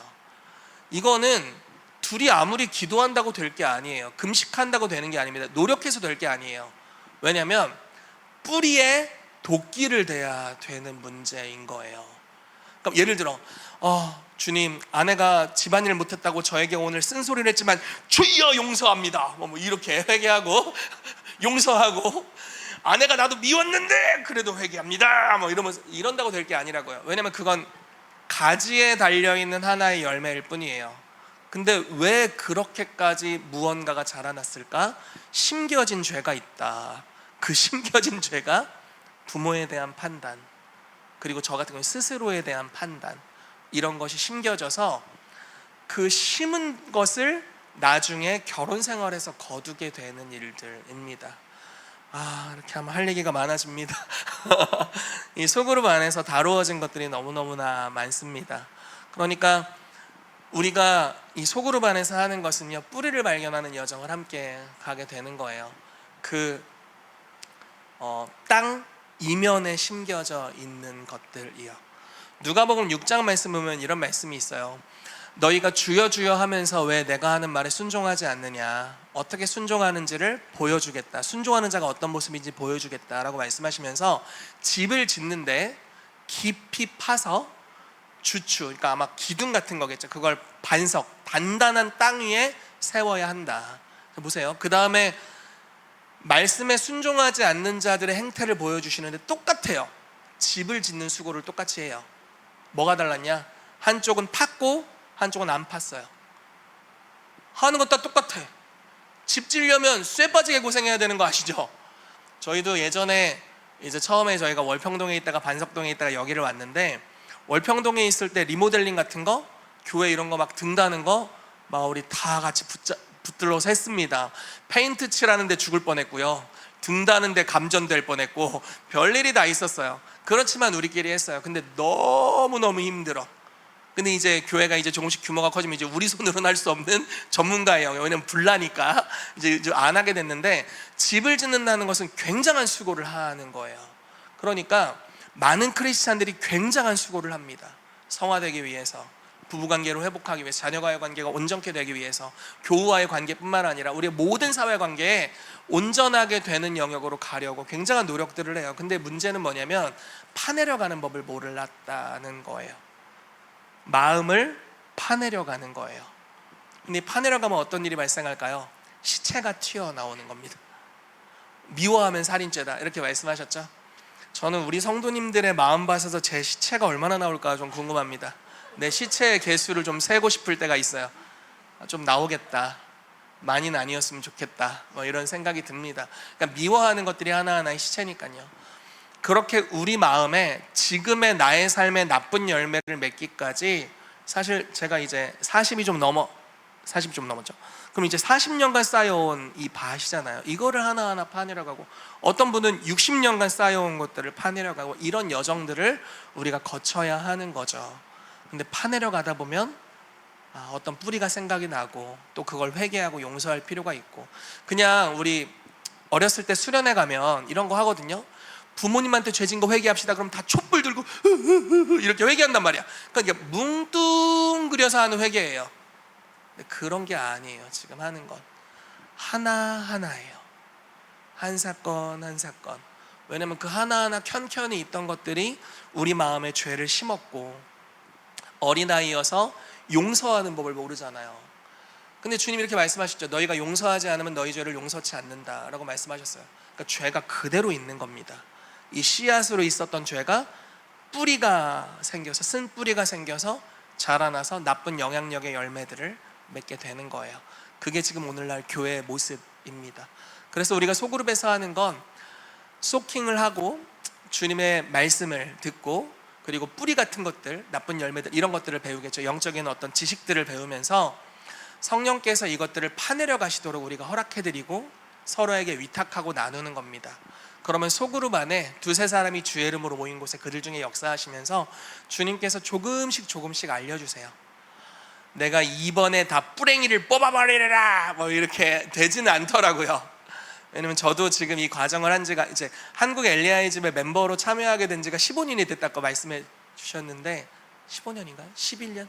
네, 이제 11년이 됐네요. 근데 사실 그보다 더 전부터 이제 이걸 시작했죠. 제가 2011년도에 이성대 목사님 뵀던 기억이 있습니다. 그래서 그때부터 여정이 시작이었는데 15년이 됐잖아요. 15년간 이 사역에 깊이 들어와서 하고 있고, 근데 최근에 제가 느끼는 것은 내 죄를 OHP 필름에다가 쏘는 것 같다니까. 제가 최근에 와서 진짜 회개가 이런 거구나, 온전한 용서가 이런 것이구나라는 걸 나 강의했었는데 새롭게 경험하고 느끼는 것들이 있습니다. 그러니까 한 번에 되는 건 아니에요. 근데 주님께서 시즌에 따라서 켠켠이 하나씩 다루어 주실 겁니다. 그걸 소그룹 안에서 우리가 인도하심을 받게 되는 거죠. 갑자기 이 사역을 받고 싶지 않으십니까? 대전학교 번호 자막으로 네, 축복합니다 여러분. 자, 우리가 회개하고 용서하는 것은요, 혼자 하는 기도로도 할 수 있어요. 그렇지만 관계 안에서 받은 상처는 관계 안에서만 치유를 할 수 있습니다. 그래서 저희 한국 엘리야이즘에서, 또 엘리야 사역원에서는 개인 상담 혹은 3명에서 5명 정도로 된 소그룹을 구성해서 상담을 하게 됩니다. 그래서 내면에 억눌린 감정이나 심각하고 오래된 죄 고백을 판단과 정죄 없이 들어줘요. 이게 너무 중요한 것 같아요. 예를 들어 우리 집사님이 죄를 고백했어. 어머나 큰일 나는 거야. 이제 그 속으로 어떻게 우리가 신뢰할 수 있겠습니까? 그렇죠? 나의 은밀하고, 이게 혹시 이렇게 얘기하는 것이 좀 내가 수치스러움을 당하지 않을까 싶은 아주 조심스러운 나의 트라우마 내지는 나의 죄나 연약함을 오픈하는 건데, 그것이 누가 나팔을 불어버린다면 그건 굉장한 충격일 거예요. 근데 공동체가 그렇지 않습니다. 우리가 서로 신뢰하고 막 서약도 했잖아요. 그래서 여기서 들은 것들을 밖에서 이야기하지 않는 서역을 했고요. 제가 이제 학교장으로 섬기지만 소그룹 리더들이 상담한 내용에 대해서 그 그룹에 있는 걸 제가 보고받지 않습니다. 어떤 디테일한 것들, 어떤 사건들을 듣지 않아요. 그냥 어떤 분위기였는지 정도를 듣게 됩니다. 그러니까 두려워하지 마시고 우리가 그래서 서로 비밀을 유지하고 서약을 하고, 또 조금 어려울 수 있지만 서로를 신뢰함 안에서 내 내면에 있는 어려운 것들을 오픈하는 시간들을 가진다면, 우리가 정직하게 주 앞에서 오픈하고 속으로 반해서 나눈 만큼 더 놀라운 치유들이 있을 거라고 믿어요. 전 이성대 목사님의 그 간증이 너무 좋은데, 목사님께서 한국에서 이 사역을 하시면서 자기의 죄를 고백할 곳이 없으셨다는 거예요. 이해가 됩니다. 저한테 고백하시겠어요? 이은경 목사님한테 고백하겠어요? 할 수 있죠, 할 수 있죠. 우리 들어드릴 수 있죠. 우리 충격 먹을까봐. 근데 안 하신 것 같아요. 그래서 목사님께서 미국에 엘리하우스 본부에 가셔서, 그때 202 과정이셨던 것 같아요. 그걸 이제 들으시면서 내가 오늘 작정하고 내가 기억나는 건 다 고백하리라고 결정하셨대요. 소그룹에 들어갔더니 이제 이혼하신 여성들이 좀 계셨대요. 그럼 이제 깨어진 마음을 경험해 본 분들이잖아요. 그래서 내가 여기서 오픈해도 되겠다 이런 생각이 드셨대요. 그래서 기억나는 모든 죄를 고백하셨대요. 저는 그게 목회자로서 굉장히 어려운 일이라고 생각합니다. 와, 감당이 그랬더니 그들이 표정이 별로 안 좋더래요. 어쨌든 그런 용기를 가지고 서그룹에서 고백하시고, 또 필요한 사역들을 받으시고, 그리고 이제 LA에 있는 다른 교회 지체들을 만났는데 목사님의 얼굴이 해처럼 빛난다고 이렇게 얘기해 주시는 이야기를 들었다고 합니다. 성령 안에서 뭔가 외적인 싸움을 싸우는 담대함이 있을 때가 있습니다. 때로는요, 내면을 조금 어렵지만 오픈하는 것도 또 다른 종류의 굉장한 담대함이 필요한 것 같아요. 엘리야 사역원에서 우리가 소그룹 안에서 그런 담대함을 가지고 우리의 것들을 나눌 때 주님께서 우리를 치유하실 수가 있습니다. 저희가 공동체에서는요, 항상 그러니까 주님께 1대1로 회개할 뿐만 아니라 공동체 앞에서 죄를 고백하는 것들을 해요. 좀 어려울 수 있겠죠, 그렇죠? 그렇지만 이 말씀을 근거로 우리가 하고 있습니다. 야고보서 5장 16절 말씀인데요, 혹시 찾으실 수 있으면 찾으셔도 좋을 것 같아요. 가만히 있으니까 심심하시죠? 네, 야고보서 5장 16절.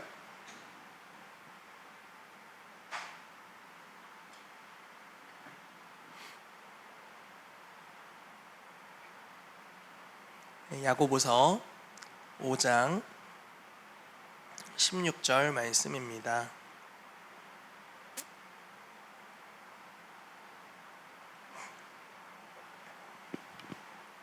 자, 같이 보시고 또 읽으실 수 있는 분은 같이 읽어주세요. 시작. 그러므로 너희 죄를 서로 고백하며 병이 낫기를 위하여 서로 기도하라. 의인의 간구는 역사하는 힘이 큼이니라. 아멘. 자, 이 말씀이 이렇게 표현하죠. 너희 죄를 서로 고백해라 라고 이야기하고 있습니다. 이게 사실 쉽지 않은 부분입니다. 그렇죠? 내가 내 죄를 고백할 때 혹시 다른 사람한테 빌미 잡히는 거 아닌가 이런 생각이 들죠. 그렇지만 안전한, 아무 데서나 하면 안 됩니다. 진짜 빌미 잡힐 수 있어요. 그렇지만 안전한 공간에서 우리가 이걸 할 필요가 있다는 거예요. 저에게도 이런 시간이 있었습니다. 그리고 앞으로도 계속 있을 것 같아요. 제 삶에, 제가 아까 우리 형제님이랑 살짝 나눴는데 제 삶에 정말 큰 문제가 있었습니다. 9년을 연애한 여자친구가 있었는데 한 3년 동안은 진짜 천국 같았어요. 와, 이렇게 주님 안에서 연애를 한다는 것이, 교제를 한다는 것이 이렇게 행복할 수 있구나.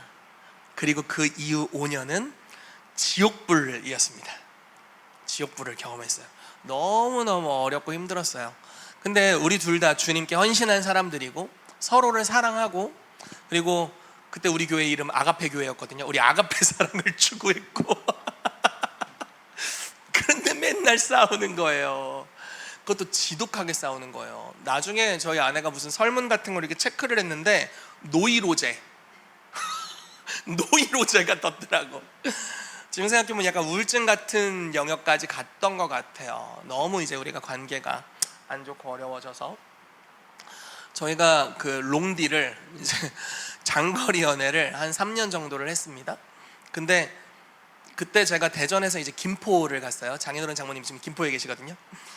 갔는데 그때는 길이 잘 안 닦여서 한 4시간 5시간을 운전해서 갔어야 됐어요. 지금은 길이 좀 잘 돼서 한 3시간이면 갈 수 있는데, 그래서 4-5시간을 가면서 제 유일한 기도 제목 한 개, 주여 제발 싸우지 않게 하여 주옵소서, 이렇게 기도하고 방언을 5시간 동안 하면서 가는 겁니다. 한번 가면은 보통 이제 저희는 오랜만에 한 달에 한 번씩 보통 이제 만났었는데, 사역을 해야 되니까 만나면 한 2박 3일 정도 같이 있었어요. 이제 저희 처남이 방을 비워줘서 그 방에서 제가 자고 이제 가족들과 함께 교제도 하고, 이제 오래 연애를 했으니까 그게 가능했습니다. 그런데 2박 3일 안에 반드시 한 번 이상은 서로 소리를 빽 지르는 수준으로 싸우고 오는 거예요. 그래서 와, 이렇게 오면서 이제 그 패배감 있잖아요. 난 진짜 인간 말종이다. 이런 거. 굉장한 절망감과 낙담과 너무 사랑하지만 왜 사랑하는 사람에게 내가 고통을 주고 있을까라는 아픈 마음들을 가지고 집에 오곤 했습니다. 그러다가 제가 이성대 목사님을 만나게 됐어요. 그게 2011년도였습니다. 그때 이제 목사님 만나서 저는 이제 어렸고 어린 성령 사역을 하는 사역자였기 때문에 저에게는 영적인 아버지가 필요하다고 생각했고요. 그래서 목사님께 이제 위탁하는 시간을 가졌고, 목사님께서 아들로 받아주셨습니다. 그러면서 이제 우리가 그 당시에 속사람의 변화라는 책과 상한영의 치유라는 책을 스터디를 하면서 또 목사님께서 만드신 강의안들을 가지고 이런 과정들을 나누면서 소그룹을 하는 시간들을 가졌던 기억이 있어요. 한 1년 이상 제가 서울로 이렇게 방문을 하면서 매주 이런 과정을 가졌는데, 한 번은 스터디 내용 중에 영적 간음과 우상화라는 내용을 보게 됐습니다. 근데 이 영적 간음 파트를 보는데, 제가 실제로 간음을 한 적은 없지만 완전 내 얘기인 거예요. 그러니까 저는, 여러분 이렇게 들으면 좀 재수없을 수 있어요, 약간 자상한 교회 오빠였습니다. 부끄러워. 부끄러워.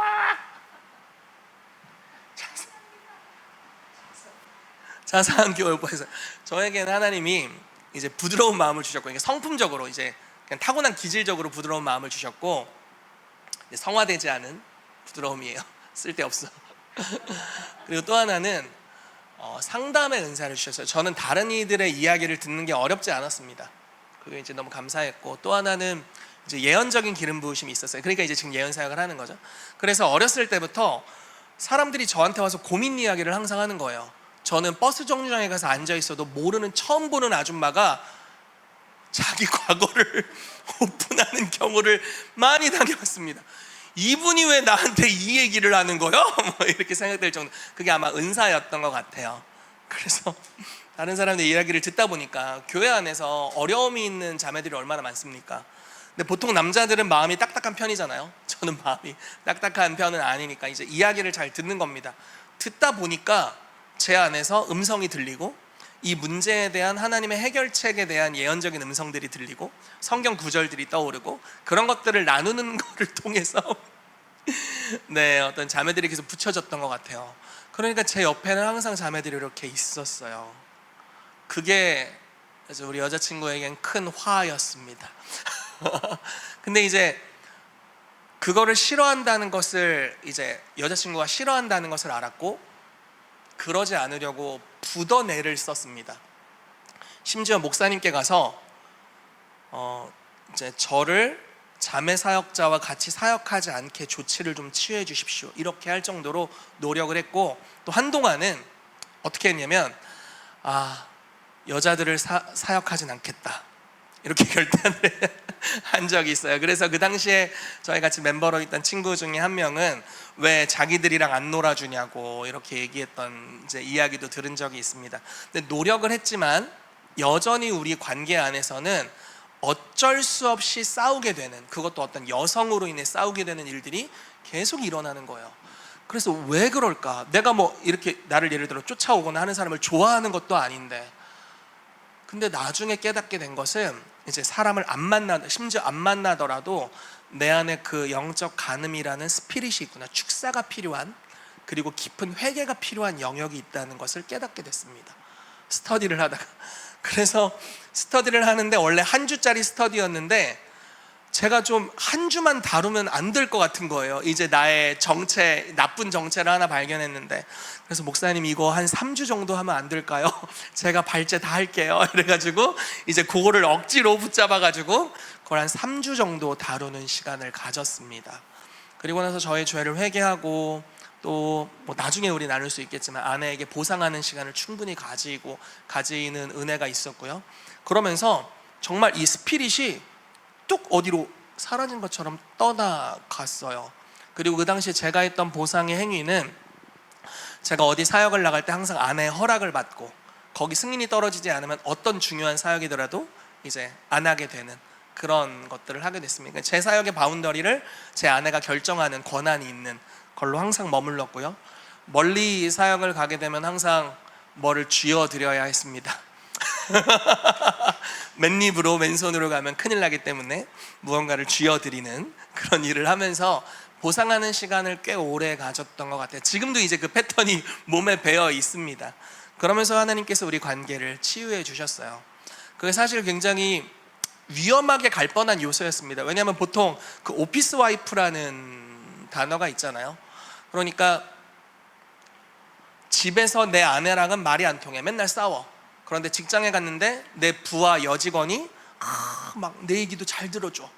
그리고 막 상사니까 막 말도 잘하고 이쁘게 하고, 네가 사실 내 영혼의 짝이었구나 이러면서 이제 난리 나는 거잖아요. 무슨 말인지 이해되세요? 근데 교회에 그런 요소가 굉장히 많다는 거예요. 목회자로서 많은 성도들이 목회자에게 함부로 하는 사람이 별로 없죠. 그렇죠? 근데 만약에 제가 생각해 보세요. 집에서 맨날 아내랑 싸워요. 그리고 교회 왔는데 막 우리 집사님들이 너무 잘해줘. 내 마음이 이 사람이 짝이 아니라 저기 있었나? 이제 난리 나는 겁니다. 근데 그런 경향성을 주님이 발견하게 하시고, 되게 부끄러운 얘기잖아요, 여러분. 이게 왜 라이브로 가는 거야? 부끄러운 얘기잖아요. 근데 이런 것들을 소그룹 안에서 오픈하고, 또 다루심을 받고, 죄를 회개하고, 또 용서하고, 이런 필요들이 있었습니다. 그렇게 좀 솔직한 나눔이 있은 다음에 그 죄로부터 자유케 됐어요. 얼마나 감사한 일입니까, 여러분. 그래서 결혼도 했잖아요. 떡두꺼비 같은 아들도 생기고, 또 우리 이성대 목사님께서 주례를 해주셨어요. 그래서 제가 너무 행복한 시간을 보내고 있습니다. 이렇게 공동체 안에서 죄를 고백하는 것이 정말 삶을 바꾸더라고요. 5년의 지옥을 없애버렸어요. 그리고 지금까지 천국으로 만들어 주었습니다. 그래서 저희는 항상 그게 너무 감사해요. 우리 안에 부부 연합이 있다는 것에 대해서 너무 감사하고, 여러 연단들이 살면서 너무 많죠. 그런데 보통 저희가 부부가 한 마음으로 갑니다. 그것이 너무 이제 감사한 유업이라는 생각이 들어요. 이것이 죄의 고백을 통해서 또 용서하는 것을 통해 일어나게 됐습니다. 또 소그룹 안에서 우리가 이렇게 죄를 고백할 뿐만 아니라 용서를 선언해 주는 일을 합니다. 요한복음 20장 22절 23절 말씀인데요, 제가 읽어드릴게요. 자, 이 말씀을 하시고 그들을 향하사 숨을 내쉬며 이르시되 성령을 받으라. 너희가 누구의 죄든지 사하면 사하여질 것이요 누구의 죄든지 그대로 두면 그대로 있으리라 하시니라. 아멘. 그래서 우리가 죄 고백을 한 사람을 향해서 주님을 대표해서, 주님, 이 사람이 자기의 죄를 고백했기 때문에 이 죄에 대해서 이제 주님께서 이 사람을 용서하셨음을 우리가 대신해서 선포합니다 라고 하면서 이 사람이 보호받을 수 있게, 그리고 더 이상 정죄에 묶여있지 않도록 선언해 주는 일들을 우리가 하는 것입니다.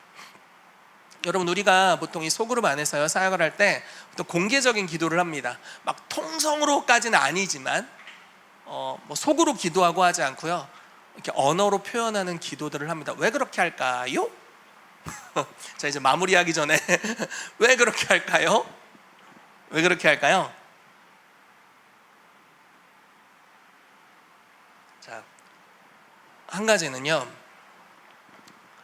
진리의 지식이 우리를 변화시킬 수는 없기 때문이에요. 그러니까 여러분, 이런 말씀 들어보셨을 거예요. 진리를 알지니 진리가 너희를 자유롭게 하리라. 너무 좋은 말씀이죠. 그러니까 내가 엄청난 성경의 지식을 어느 날 깨달았어. 그래, 나에게 영적 간음이 있었구나. 우와, 깨달았다고요. 그렇지만 그 진리의 지식을 스스로 적용해서 스스로를 고칠 수는 없습니다.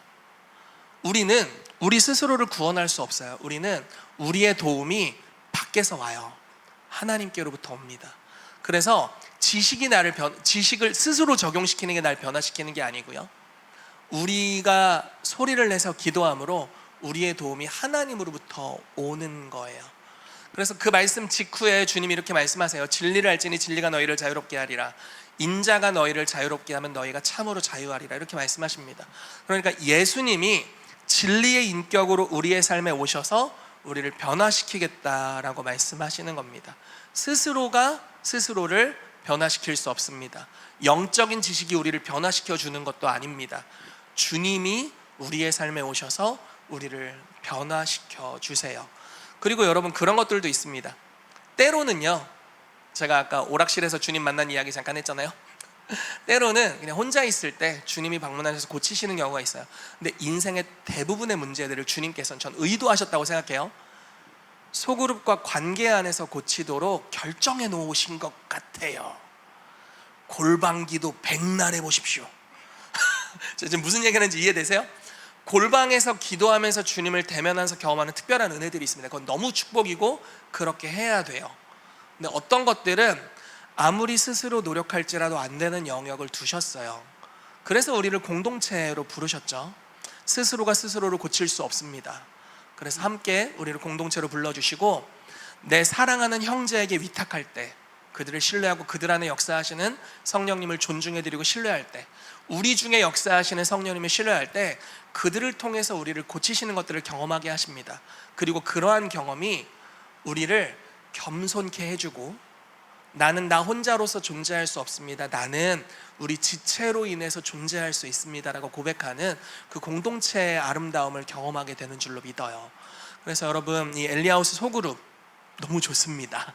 인생을 변화시키는 소그룹의 여정인데, 우리가 이 소그룹 안에서 죄도 고백하고 뿌리도 발견하고요, 용서하고 용서를 선언해 주기도 하고, 또 십자가에 막 못 박기도 하고 부활의 반대 정신으로 살아갈 수 있도록 권면해 주기도 하는데, 이런 여정을 여러분들이 이제 이 성화 세미나를 통해 들으시고 나중에 기회가 될 때 2012 과정을 통해서 직접 경험하는 은혜가 있게 되시기를 예수 그리스도의 이름으로 축복합니다. 우리 잠시 같이 기도할게요. 음악을 혹시 하나 틀어주실 수 있을까요?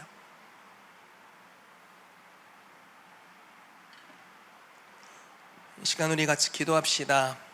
여러분, 사실 오늘날 많은 크리스찬들이 안타깝게도 아주 독립적인 영을 가지고 살아갑니다. 저는 그게 코로나로 인해서 촉발된 부분도 있다는 생각이 들고요, 그리고 많은 상처, 그리고 성화의 바른 방향을 제시받은 적이 없기 때문에 자포자기해버린 것들이 많이 있다고 생각해요. 그래서 나누기를 더 이상 거절하고 그냥 정도껏 하는 거죠. 그리고 벽을 치는 거예요. 저 사람이 나 어떻게 이해하겠어? 내 인생 내가 책임지는 거지. 이러면서 그냥 각자의 신앙을 달려가는 경우들이 참 많이 있습니다. 그런데 놀라운 것은 주님이 우리를 공동체로 부르셨다라는 거예요. 그리고 스스로가 변화시킬 수 없을 뿐 아니라, 주님이 우리가 골방에서 기도할 때, 또 말씀을 들을 때 우리에게 역사하시지만, 그것과 더해서 어떤 영역은 지체를 통해서만 내가 치유받을 수 있는 영역을 두셔서, 나 혼자 완전하지 않다, 한 사람이면 반드시 패하겠거니와 두 사람이면 이제 맞잡을 수 있고 삼겹줄은 끊어지지 않는다 말씀하셨죠. 그런 삼겹줄이 되도록 이 시즌에 저희를 부르고 계신 줄로 믿습니다. 여러분들의 마음에 이전의 상처로 인해서 나는 혼자 신앙생활 할 거야 라고 생각하셨던 분들이 있다면, 오늘 그 이상으로 그 벽을 넘어서 나오게 되기를 축복합니다. 그래서 우리가 주님께 이렇게 고백하길 원해요. 주님, 내 인생에 변화가 필요합니다. 그런데 이 변화에 내 혼자의 힘으로 할 수 없습니다. 내가 깨닫게 되는 이 계시와 지혜와 지식으로도 내 스스로를 변화시킬 수는 없습니다. 주님이 저를 변화시켜 주실 수 있습니다. 뿐만 아니라 주님이 지체를 통해 저를 변화시키도록 제가 주님께 제 마음을 열어드리길 원합니다. 소그룹을 사용해 주시고 내 옆에 있는 내 사랑하는 가족들, 교우들, 또 새롭게 만나게 되는 이들을 통해서 주님, 내 인생을 성화의 여정으로 인도하여 주시옵소서. 우리가 이러한 기도 제목으로 우리 짧게 좀 기도하면서 나아가도록 하겠습니다. 같이 기도하겠습니다. 예, 살아계신 하나님 감사합니다. 이 시대에 있는 이 독립적인 경향과 개인주의와 이기주의들이 있음을 고백합니다. 그것이 비단 사회에만 있을 뿐 아니라 교회 안에도 침투했고, 또 성화의 부재로 말미암아서 많은 이들의 마음이 다치고 관계 맺기를 거절하고, 관계를 맺더라도 적정한 선이 있어서 서로가 서로를 깊이 있게 하나님 통찰하고 또 치유의 여정으로 함께 나아가는 그런 은혜가 교회 안에서 많이 사라져 있는 것을 우리가 보게 됩니다. 상처로 인해 가난한 성도들이 늘어가는 이 시대에 주님께서 우리를 변화시키시는 이 놀라운 성화 사역을 허락해 주셔서 감사를 드립니다. 성령 하나님, 우리가 우리 스스로를 변화시킬 수 없음을 고백합니다. 우리의 고백도, 우리의 진리를 아는 지식도, 내가 이 진리의 말씀의 검을 가지고 내 스스로를 치유할 수가 없습니다. 진리의 인격이 되신 예수님 오셔서 친히 나를 변화시켜 주시옵소서. 라오디게아 교회를 향해서 말씀하셨던 것 같이 하나님, 이미 주님을 믿는 교회였지만 예수님이 문 밖에 계셨는데 주님, 내 삶에 아직 열어드리지 않은, 아직 깊이 파내려가지 않은 그 땅의 문을 주 앞에 열어드리오니 주님 오셔서 내 마음을 다루어 주시옵소서. 주님 오셔서 영접하면 내가 들어가 너희로 더불어 먹고 마시고 더불어 누리리라 말씀하신 주님, 주 예수님 오셔서 진리의 인격으로 오셔서 우리의 속사람을 변화시켜 주시고 새롭게 하여 주시옵소서. 뿐만 아니라 주님, 나는 나 스스로 온전케 할 수 없습니다. 아담이 홀로 있는 것을 주님께서 좋게 보지 않으셨고 아담에게 하와를 주시고 공동체를 주셨습니다. 예수님께서 홀로 계시지 않았고 12제자와 함께 하셨습니다. 하나님, 초대교회 사도들이 둘씩 짝지어 다니고 공동체를 이루었습니다. 로마서 16장에 바울이 수많은 동역자들과 함께 동역한 그 이름을 거론하고 있습니다. 주님, 우리가 홀로 신앙생활할 수 없습니다. 혼자서 우리가 온전케 될 수도 없습니다. 우리에게 지체가 필요합니다. 우리에게 공동체가 필요합니다. 주님, 우리에게 소그룹이 필요합니다. 주 예수님 오셔서 우리를 다루어 주시옵소서. 다른 이의 손을 통해서, 사랑하는 형제자매의 입술을 통해서, 그들의 성령에 하시는 일들을 통해서 우리 내면을 새롭게 하시고 변화시켜 주시옵소서. 그래서 하나님, 우리의 의로 쌓여져 왔던 그런 교만들이 하나님, 이런 겸손한 나눔과 자기를 내려놓는, 그리고 조금 어려울 수 있지만 죄를 고백하는 그런 고백을 통해서 우리가 쌓아왔던 우리의 의가 무너지고 예수 그리스도의 완전한 의로 옷 입게 되는 역사가 우리의 삶에 풀어지게 되도록 성령 하나님, 이 시간 역사하여 주시옵소서. 주님 감사합니다. 이곳에 기름 붓고 계셔서 감사합니다. 두세 사람이 내 이름으로 모인 곳에 내가 그들 중에 있겠다라고 말씀하셨고, 그러한 이들의 삶에 주님 천국 열쇠를 사용할 수 있는 놀라운 특권을 주셨습니다. 예, 주님 역사하여 주옵소서. 기름 부어 주옵소서. 우리 소그룹들 안에서 하나님이 하시는 새롭고 산 역사들이 풀어지게 되도록 주여 역사하여 주시옵소서. 예, 주님의 이름을 찬양합니다. 감사합니다. 이 시간 여러분들을 위해 잠시 기도해 드리길 원합니다. 여러분들의 삶에 치유가 필요한 영역이 있다면 이 시간 몸에 잠깐 손을 얹으시길 바랍니다. 뭔가 치유의 기름 부으심이 제가 흐르는 것이 조금 느껴지는데 치유 사역을 잠깐 해드리길 원합니다. 온라인에 계신 분들도 몸에 치유가 필요한 영역에 손을 얹으시기 바랍니다. 제가 어제 한 교회에 이제 3주년 기념 수련회에 초대를 받아서 사역을 하러 갔다 왔는데 거기에서 하나님께서 많은 치유들을 행해 주셨습니다. 출산한 지 얼마 되지 않았는데 하혈이 너무 심해서 어려웠던 분이 계셨는데 기도를 받고 완전히 멈추게 되는 치유가 있었고요. 또 어깨에 문제가 있던 분을 주님이 치유하시고, 또 다리에 문제가 있던 분들을 치유하시고, 이러면서 많은 치유들을 경험할 수 있었는데 오늘 그 기름 부으심이 동일하게 이곳에 있는 여러분들에게 흐르고 있는 것을 제가 느낍니다. 하나님, 이 시간 기도합니다. 사랑하는 지체들을 축복합니다. 주님, 우리 하나님은 치유하기를 기뻐하시는 분이십니다. 그리고 치유가 주님의 아들, 딸들의 유업인 것을 예수 그리스도의 이름으로 선포합니다. 나사렛 예수 그리스도의 이름으로 명한다. 모든 질병들은 떠나갈지어다. 이 시간 하나님으로부터 오는 완전한 치유가 지금 임하게 될지어다. 통증들은 떠나갈지어다. 병을 고치는 주의 능력이 예수와 함께 하더라라고 누가복음 말씀에 말씀했는데, 주님 오늘 이곳에 손을 얹고 있는 지체들에게 병든 자에게 손을 얹은 즉 나으리라 라는 말씀을 믿고 우리가 믿음으로 손을 얹사오니 주님 이 시간 주의 병을 고치는 능력으로 임하여 주옵소서. 예수의 이름으로 지금 치유될지어다. 지금 치유될지어다. 모든 통증들은 떠나갈지어다. 주님 감사합니다. 우리의 삶에 치유를 허락하시는 하나님을 찬양합니다. 감사를 드리며 예수 그리스도의 이름으로 기도합니다. 아멘. 여러분 축복합니다.